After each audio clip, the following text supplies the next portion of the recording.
శ్రీ గురుభ్యో నమ. శ్రీ మహాగణాధిపతే నమ. శ్రీ మహాసరస్వత్యై నమ. ఓం శ్రీమాత్రే నమ. సంక్రాంతి శుభాకాంక్షలు. తదుపరైనటువంటి రాశి మీన రాశి. మీన రాశి యొక్క స్థితి, మన యొక్క గ్రహస్థితి నక్షత్రాలు చూసినట్టయితే పూర్వభాద్ర నక్షత్రం 4వ పాదము, అట్లాగే ఈ ఉత్తరాభాద్ర నక్షత్రం 4 పాదాలు, రేవతి నక్షత్రం 4 పాదాలు ఈ యొక్క మీన రాశివి. మీన రాశికి గ్రహస్థితి చూసినట్టే జన్మస్థంలో రాహు, తృతీయంలో గురువు వక్రగమనంతో ఉన్నారు. అట్లానే పంచమ స్థానంలో కుజుడు వక్రగమనము, సప్తమ స్థానంలో కేతువు, అట్లాగే ఈ యొక్క రవి దశమ స్థానం, తదుపరి ఏకాదశ స్థాన సంచారము, బుధుడు ఏకాదశంలో ఉండడము, శుక్ర శని ద్వాదశ స్థాన సంచారము. ఇటువంటి గ్రహస్థితి చూసినట్టయితే ముఖ్యంగా మనకు జన్మస్థ రాహు వల్ల తరచూ ప్రయాణాలు కావటము, ప్రతి విషయాన్ని 1కి 2 చూసుకోవటం వల్ల కార్యం సఫలీకృతం అవుతుంది. కానీ 1కి 2 మనమే ప్రయత్నపూర్వకంగా చూస్తుండాలి. ఎందుకంటే 1కి 2 సార్లు చెప్తుంటేనే పనులు అవుతుంటాయి బయట కూడా. కాబట్టి ఏదైనా కానీ మీరు కూడా ఒకసారి నేర్చుకొని పని మొదలుపెట్టడం కాకుండా 1-2 సార్లు చూస్తే కానీ పని మొదలు పెట్టుకోవడం మంచిది. అట్లానే తరచూ ప్రయాణాలు, విసుగు రావటం, చికాకుగా ఉండటం అనేది జరుగుతూ ఉంటుంది. ఏళ్ళనాటి శని ప్రభావం కూడా ఉంది కాబట్టి. అట్లానే ఈ యొక్క గురుడు తృతీయ స్థానం నుంచి తృతీయ స్థాన సంచారం వల్ల ధనానికి అయితే లోటు ఉండదు, ధనం అనేది ఉంటుంది. కుటుంబంలో కూడా ఒక వ్యక్తి రీజాయినింగ్ కానీ లేకపోతేనా మళ్ళీ కూడా కొత్త వ్యక్తులు రావటం కానీ, కుటుంబం ఫార్మేషన్ కానీ జరగటం కానీ జరుగుతుంది. అట్లానే కుజుడు వక్రగమనంతో చతుర్థ స్థాన సంచారం వల్ల కొంతవరకు మనస్సులో చింతన భావన ఉంటుంది. సప్తమంలో కేతు సంచారం వల్ల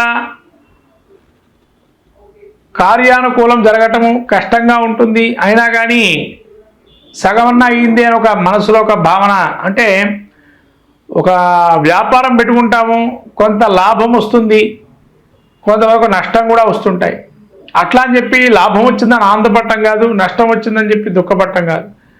అంటే మనం పెట్టిన పెట్టుబడికి కనీసం సగమన్నా వచ్చింది అని ఆనందం అయితే ఉంటుంది. ఎందుకంటే ఇంత కష్టంలో ఉన్న గ్రహస్థితి కూడా మీకు అనుకూలంగా ఉండడం వల్ల. అట్లే రవి దశమ స్థానంలో సంచారం, తదుపరి ఏకాదశంలో సంచారం వల్ల సోదర వర్గంతో కానీ లేదా మీరైనా ఓ పెద్దన్న పాత్ర వహిస్తూ ముందుకు వెళ్తూ ఉంటారు. బుధుడు కూడా ఏకాదశంలో ఉండటం వల్ల లాభం చేకూరే అవకాశం ఉంది. అట్లానే ప్రతి విషయంలో కూడా మీ సహాయ సహకారాలు కోరుతుంటారు. ఈ విధంగా ముందరకెళ్ళే అవకాశం ఉంటుంది. మీ యొక్క వృత్తిలో కానీ అనేక వ్యాపార లక్షణాలు, ధోరణులు కూడా చూస్తుంటారు. ఏ వ్యాపారం బాగుందా అని చెప్పి ఆలోచిస్తుంటారు.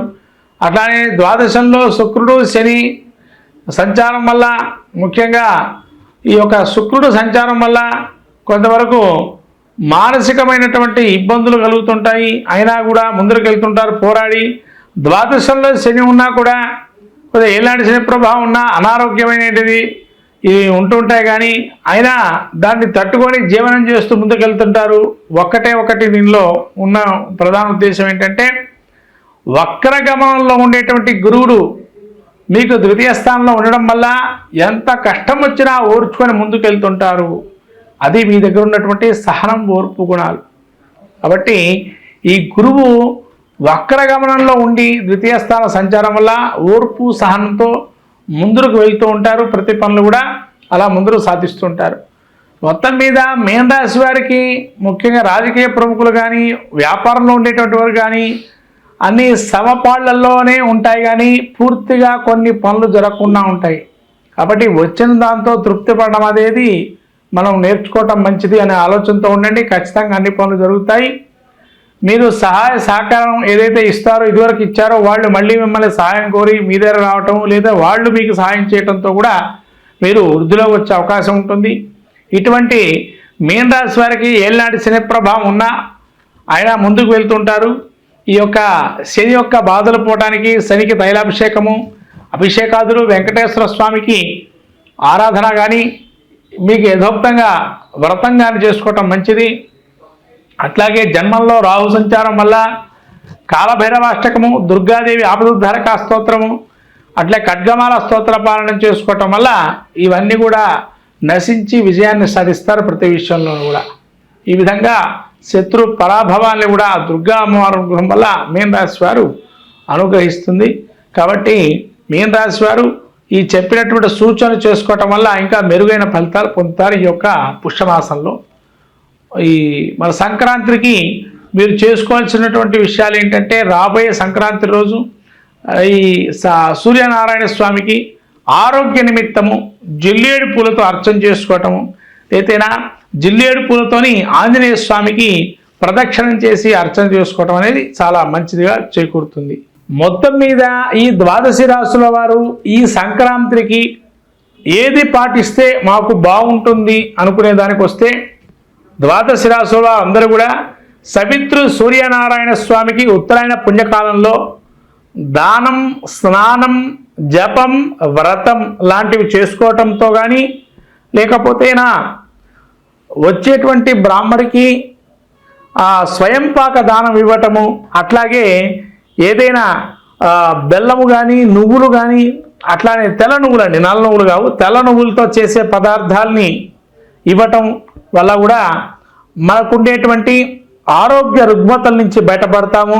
అట్లానే కార్య సాఫల్యం పొందాలి అనుకున్న వారు ఎవరైతే ఉంటారో, ప్రతి విజయాన్ని ప్రతి విషయంలో విజయం సాధించాలి అనుకునేటువంటి వారు ఈ యొక్క సూర్యనారాయణ స్వామి ఏదైతే సంక్రాంతి రోజు వాళ్ళు శక్తి కొలది జిల్లేడు పూలు కానీ జిల్లేడు ఆకును తీసుకొని, ఆకు మీద మనకు ఏదైతే కోరిక ఉంటుందో దాన్ని ఎరుపు రంగు ఏదైనా పసుపు, ఏదైతే మన కుంకుమ మిశ్రమం కానీ, లేదా సున్నము అండ్ పసుపుని కలిపినటువంటి చూర్ణాన్ని తీసుకొని మంచిగా ఎర్రగా వచ్చేట్టుగా చేసి, దానిలో సూర్యనారాయణ స్వామి బింబాన్ని దించి దానిలో మీరు కోరికని రాయటం కానీ, లేకపోతేనా మీ కోరికని చెప్పి దాన్ని స్వస్తిక్ ఆకారం కానీ ఓంకారాన్ని కానీ రాసి ఆ సూర్యనారాయణ స్వామి బింబాన్ని దించి దానిలో ఆ సూర్యనారాయణ స్వామి అనుగ్రహాన్ని పొందటం వల్ల శత్రు జయాన్ని కూడా సూచిస్తుంది.